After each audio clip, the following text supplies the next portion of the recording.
बिहार की राजनीति को करीब से देखने के बाद मुझे ये तो समझ में आ गया कि बिहार का कोई भी नेता हो, कितनी ही कोशिश कर ले, बिहार की गरीबी नहीं मिटा सकता। क्योंकि बिहार के लोगों के पास पैसे हो या ना हो, एटीट्यूड पूरा है। मैं बताता हूँ कैसे।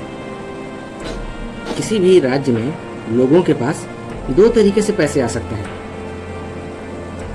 या तो सरकार सबको नौकरी दे दे, जो संभव ही नहीं। कोई भी सरकार कितनी भी कोशिश करेगी 1 से 1.5% लोगों को ही नौकरी दे सकती है। उतने में ही सरकार का बजट आउट ऑफ कंट्रोल हो जाता है। दूसरा सबसे ज्यादा रोजगार देने वाला सेक्टर है उद्योग। वो बिहार में कभी आएगा नहीं, क्योंकि उद्योग को जमीन और सुरक्षा चाहिए। जमीन किसानों के पास है और किसान जमीन छोड़ना नहीं चाहते।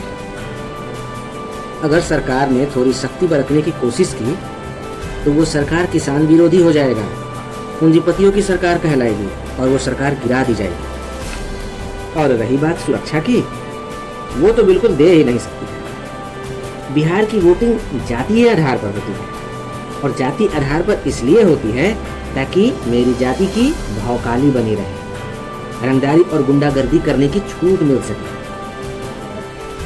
अब आप ये बोलेंगे कि आप तो रंगदारी नहीं करते हैं, तो भाई आपकी जाति का कोई बाहुबली तो करता है ना।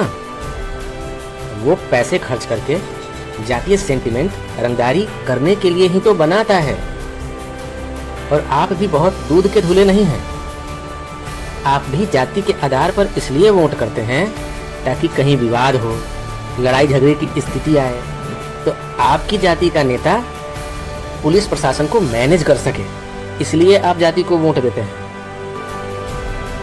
रंगदारी तो आपको भी करनी है, लेकिन मौके बेमौके।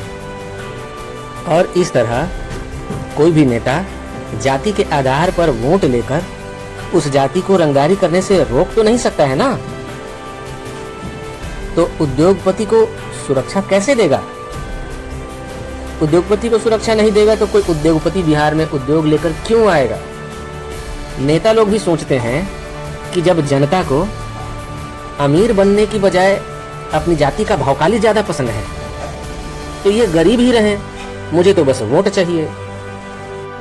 आप अपनी जातीयता की रंगदारी छोड़ेंगे नहीं और उस रंगदारी के साथ उद्योग मिलेगा नहीं, तो आप अपनी गरीबी के लिए स्वयं ही जिम्मेदार हैं।